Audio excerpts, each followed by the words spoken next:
Your children may inherit your savings, your house, maybe even your furniture, but the most powerful inheritance you can give them is simplicity itself. It's not the silverware tucked away in a drawer, or the stacks of papers you've held onto for decades. It's the way you teach them to live lighter, freer, and unburdened. Imagine this: long after you're gone, your children aren't struggling to sort through endless boxes in a dusty attic. Instead, they're carrying forward habits of clarity and space, because you showed them how. That is the legacy no one talks about, yet it's the one they'll thank you for most. And here's the truth: these 9 secrets aren't just about cleaning or tidying up. They are about shaping the future. They are lessons that ripple through generations. They're the difference between passing down peace or passing down pressure. The difference between your family remembering joyful gatherings in a calm home, or bitter weekends spent hauling unwanted furniture to the curb. Which one would you rather be remembered for? If you've ever wondered how to leave behind more than possessions, how to leave behind true freedom, this is where it begins. These 9 secrets can change not just your home, but the way your children and grandchildren live. If you want your legacy to be freedom instead of boxes, hit like and subscribe now, because what comes next may surprise you. Seloria Kane was 74, a retired librarian who had spent more than 4 decades surrounded by books in her small Ohio town. Her identity was woven into the smell of ink, the sound of crisp pages turning, the quiet reverence of a reading room. She had collected hundreds of novels, biographies, and encyclopedias over her lifetime, carefully arranged on sturdy wooden shelves that lined her living room walls. To her, these books represented wisdom, comfort, and continuity. She believed, almost without question, that her greatest gift to her children and grandchildren would be this collection. After all, books had carried her through difficult seasons, the loss of her husband, lonely winters, even the uncertainty of retirement. Passing them down felt like handing her family a piece of her soul. But one afternoon, everything shifted. Her grandson, Mateo, came to visit. She had imagined him running his small fingers across the spines of the classics, asking her about Mark Twain or Louisa May Alcott. Instead, he barely glanced at the shelves. He took out a handful of toy cars from his backpack and began racing them across her uncluttered hardwood floor. The wide, open space of her living room became his racetrack. He squealed with laughter as his cars skidded and bumped, his imagination soaring in that empty space. Seloria sat quietly, stunned. The books she had treasured so deeply, the rows of stories she thought would anchor her family's legacy, he didn't notice them. What he valued, what he used, was the open floor she had unintentionally created by not cramming every inch with furniture or clutter. In that moment, Seloria felt a revelation rise in her chest. Maybe my true gift to him isn't the books I've saved, but the space I've created. It was a humbling thought. For decades she believed her worth was measured by what she preserved. But here was her grandson teaching her that freedom, openness, and simplicity mattered more than dusty heirlooms. That turning point made her rethink everything about what legacy really means. What if, instead of leaving her family with more things to carry, she left them with lighter lives? What if her final gift was not her collection, but her example? Secret 1. The gift of empty space. When most people think of leaving something meaningful behind for their children, they picture jewelry, furniture, or maybe stacks of keepsakes carefully boxed in the attic. But what children often remember most isn't what filled the shelves, it's the spaces where they could breathe, stretch, and feel free. Empty space may not sound like a gift, but for a child or grandchild, it can be one of the most powerful legacies you pass down. Think about it. When kids walk into a crowded room packed with heavy furniture, piles of boxes, or endless decorations, they don't feel inspired. They feel restricted. There's no room to spread out a puzzle, no place to roll a ball, no sense of calm. Contrast that with a room that has openness, a cleared table for drawing, a floor free of clutter for playing, or even just wide, uncluttered pathways to move around safely. Those simple choices create a sense of peace, freedom, and possibility. That's what children carry with them long after the moment has passed. For seniors, embracing empty space isn't just about safety, though that's certainly a bonus. It's about teaching the next generation that life doesn't have to be crowded to be full. By choosing to keep fewer pieces of furniture, by letting go of knickknacks that don't hold meaning, you show your children that it's okay to value air and light over possessions. You demonstrate that sometimes the most important thing in a room is what isn't there. This isn't about creating a sterile or cold home. It's about intentional openness. A living room with fewer chairs can become the place where family gathers without bumping elbows. A bedroom with clear surfaces can feel like a restful retreat instead of a storage closet. These experiences imprint on children, teaching them that simplicity creates room for joy. Passing down the gift of empty space means giving your children and grandchildren permission to live uncluttered lives. It tells them that they don't need to inherit crowded rooms or crammed closets, that they can inherit peace instead. And peace, unlike possessions, never goes out of style. Secret 2: Objects shouldn't hold people hostage. One of the hardest lessons to learn, and one of the most important to pass down, is that things are meant to serve people, not the other way around. Too often, seniors hold onto items not because they love them, but because they feel obligated. A sofa that no longer fits the room. A china cabinet no one uses. Quilts stored in plastic bins because they are too nice to be enjoyed. These objects slowly transform from treasures into chains. They don't support your life, they control it. Now imagine what happens when children watch this play out. They see their parents or grandparents bowing to guilt every time they consider letting something go. They hear phrases like, "I can't get rid of it, it was expensive," or "It belonged to Aunt Ruth, I have to keep it." Those words sink deep. Without realizing it, the next generation inherits not just the furniture, but the sense of obligation that comes with it. They grow up believing they, too, must let objects dictate their choices. But here's the truth you can model: you don't owe loyalty to a sofa or a china set. An object's value isn't measured by its age, price tag, or family history, it's measured by how it supports your life today. If it causes stress, guilt, or inconvenience, it's not an heirloom. It's a hostage. And teaching your children to recognize that difference is one of the greatest gifts you can give. When you release yourself from this bondage, you pass down freedom. Instead of keeping a heavy dining set no one uses, choose one chair and let it carry the story. Instead of boxes of fine china gathering dust, photograph one special piece and then pass the rest on to someone who will actually use it. By doing so, you show your family that they are not caretakers of guilt, they are creators of their own joy. Objects should serve life, not stifle it. When you live by that truth, your children and grandchildren see it firsthand. They learn that homes are for people, not possessions. And that lesson, more than any piece of furniture, will stay with them forever. Secret 3: Seasonal shedding, not hoarding. Many seniors grew up in a world where nothing was wasted. A cracked jar might become a button holder. A worn-out shirt turned into rags. That mindset was born out of necessity, but for many, it has lingered long after the Depression years or the leaner times of youth. The result? Closets stuffed with just-in-case clothing, garages filled with hardware that might come in handy, and basements stacked with holiday bins that never see daylight. What started as resourcefulness can, over time, quietly shift into hoarding. And when children watch this pattern, they learn to carry the same weight forward. That's why teaching seasonal shedding is so powerful. Instead of saving everything indefinitely, normalize the idea of releasing things with the rhythm of the year. At the end of winter, pass along coats you didn't wear, gloves that no longer fit, or decorations that never left the box. When summer fades, clear out the patio items that went untouched, or the gardening tools that just collect dust.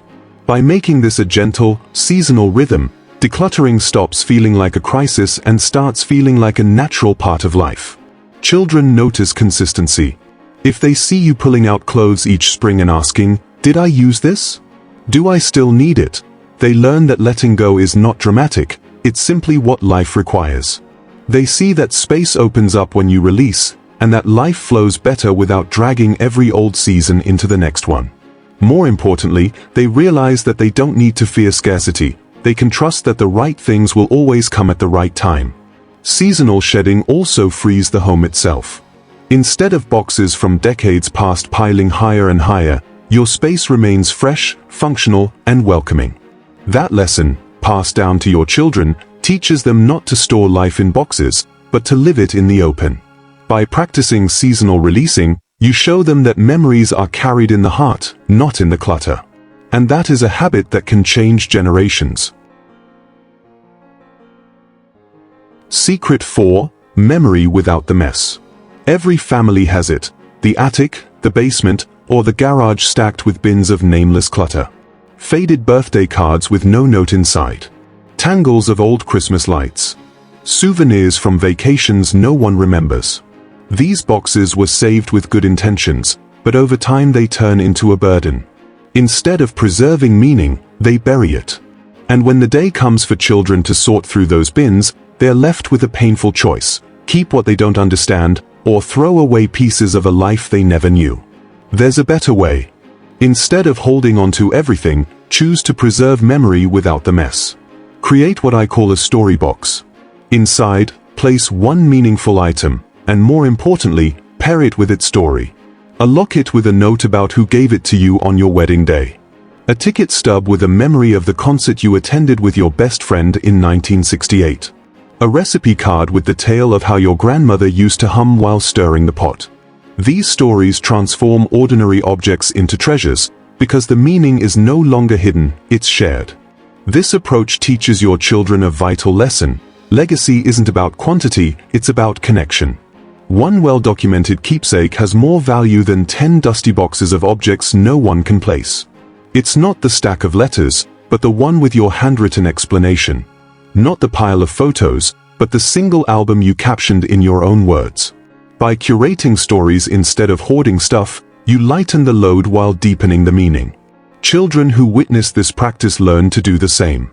They see that the past doesn't have to overwhelm the present, and that love can be carried in one box rather than a mountain of storage.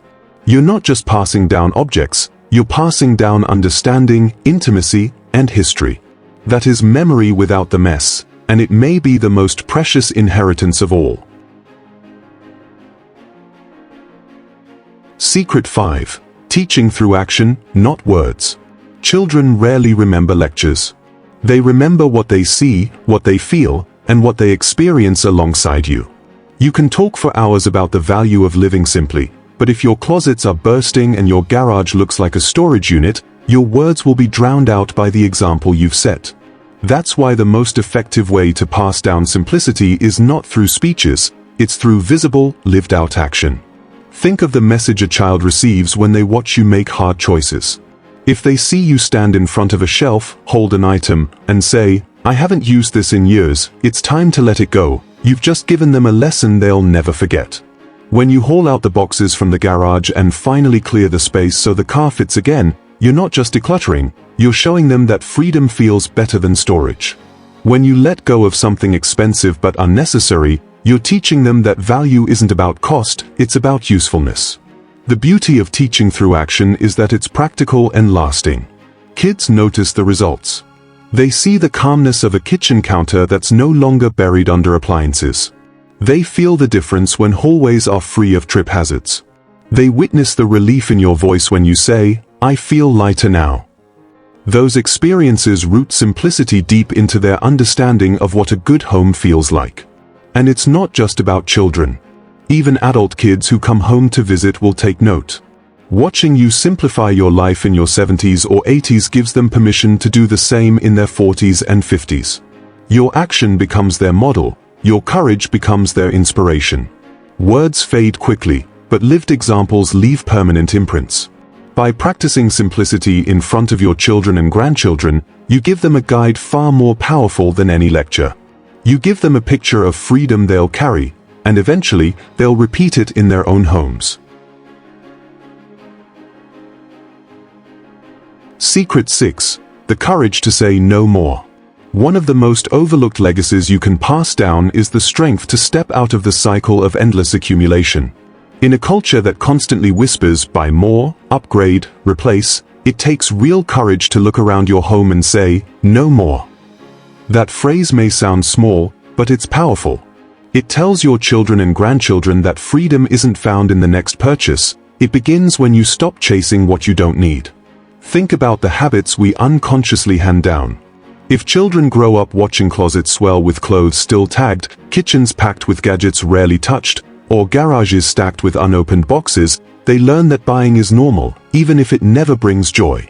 But if they see you pause, choose carefully, and resist filling every gap with another object, you've planted a very different seed.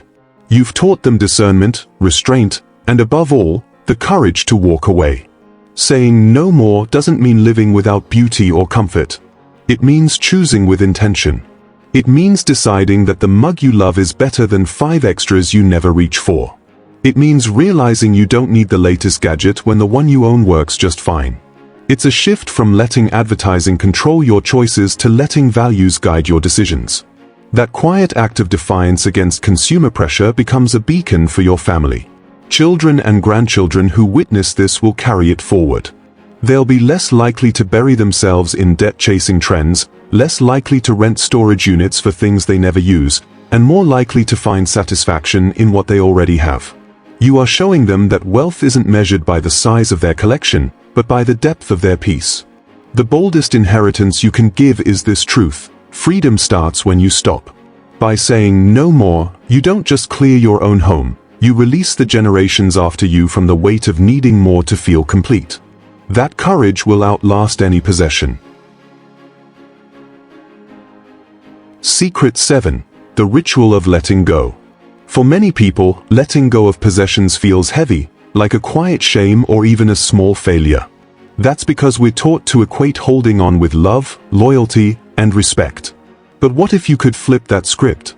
What if, instead of secrecy or guilt, letting go became a visible, even honorable, ritual?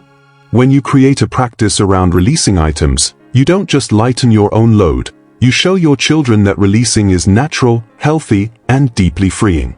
A ritual doesn't have to be elaborate. It can be as simple as placing items in a donation box once a month and saying out loud, "I've enjoyed this, but it's time for someone else to use it." Or gathering with your family to share a memory of an object before passing it on. Some seniors light a candle and say a short prayer of gratitude before letting something go, turning it into an act of respect rather than loss. Others choose a specific day each season to review belongings, like a letting go Sunday, so it becomes a rhythm everyone expects. The power of these small rituals lies in what they teach. Children and grandchildren see that objects don't have to be clung to until they crumble. They witness that parting with something isn't erasing its memory, it's honoring its season of usefulness and allowing it to bless someone else. Over time, they stop associating decluttering with sadness and start seeing it as a way of keeping life flowing. Think of the difference this makes. Instead of inheriting rooms full of forgotten possessions, your family inherits the wisdom that letting go is not something to fear. They learn that attachment should be to people and experiences, not to dusty boxes in the attic.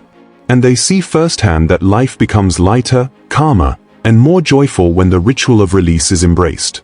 By practicing and modeling this, you give your children permission to do the same. The ritual of letting go becomes not just your habit, but your legacy.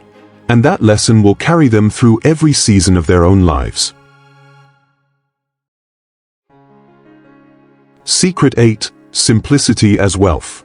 When people think about inheritance, they often focus on money, property, or investments. But there's another kind of wealth you can leave behind, one that doesn't sit in a bank account. It's the wealth of simplicity. Living with less doesn't just create peace in your home, it also creates financial freedom. And teaching your children this connection between simplicity and money might be one of the most valuable lessons you ever pass down. Every box you store, every item you buy just in case, and every corner packed with clutter carries a hidden price. Maybe it's the storage unit bill that drains $100 each month. Maybe it's the cost of replacing items you already own but can't find. Maybe it's the slow leak of maintaining a house that feels too big for the life you're living now. These costs add up, quietly but powerfully, eating away at financial security. By decluttering, you don't just clear space, you cut off those invisible expenses. And children notice. When they see you sell a dining set you no longer use and put the money towards something meaningful, they learn that unused possessions are not wealth, they are weight. When they hear you explain that downsizing to a smaller, simpler home reduced your bills and gave you breathing room in retirement, they realize that freedom often hides in subtraction, not addition. You are showing them that simplicity is a form of abundance. This lesson is especially critical today. In the United States, where younger generations face rising housing costs, student debt, and economic uncertainty, the idea that less can equal more isn't just comforting, it's empowering. By modeling simplicity, you give them tools to avoid the trap of chasing status through possessions.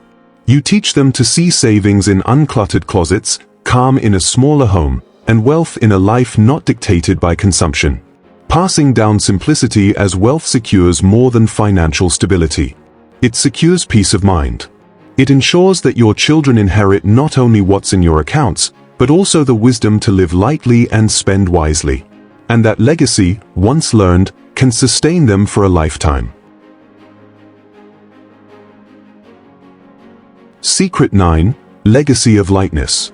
At the end of it all, the most profound inheritance you can give your children isn't a piece of jewelry, a car, or even the house you lived in.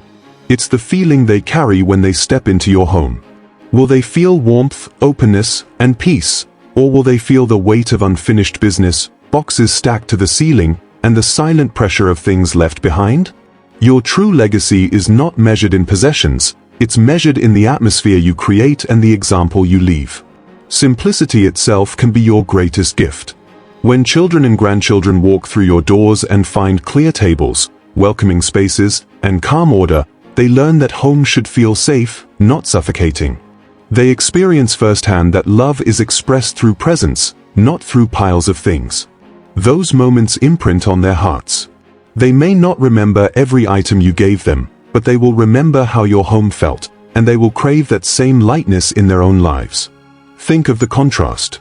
Imagine leaving behind rooms so full that sorting becomes a burden that overshadows grief.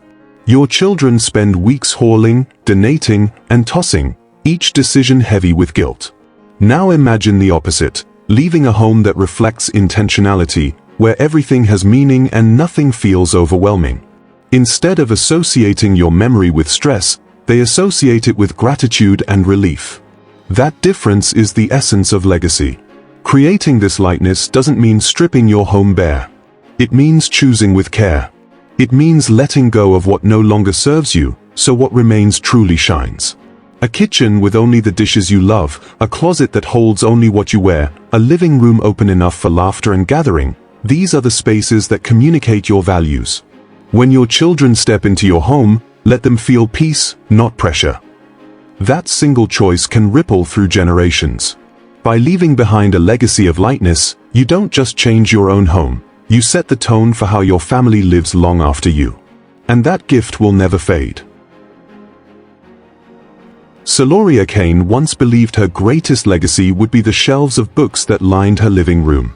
She imagined her children dividing them among themselves, her grandchildren discovering titles that had shaped her life, her family honoring the collection she had spent decades building. But life has a way of teaching us lessons in unexpected ways. The turning point came not through words, but through a quiet moment with her grandson.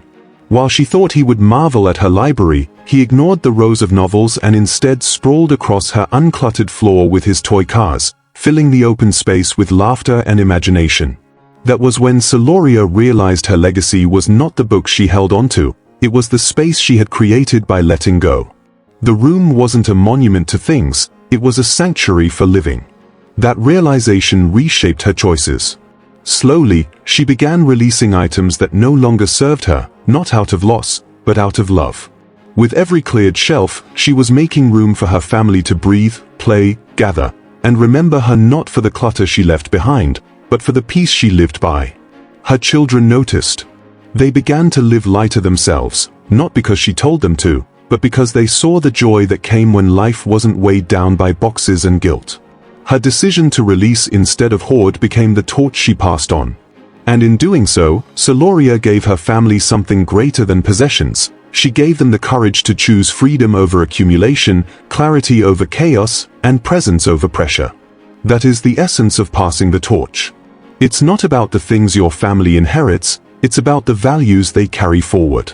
And the most powerful value you can give them is the truth that a lighter home leads to a lighter life.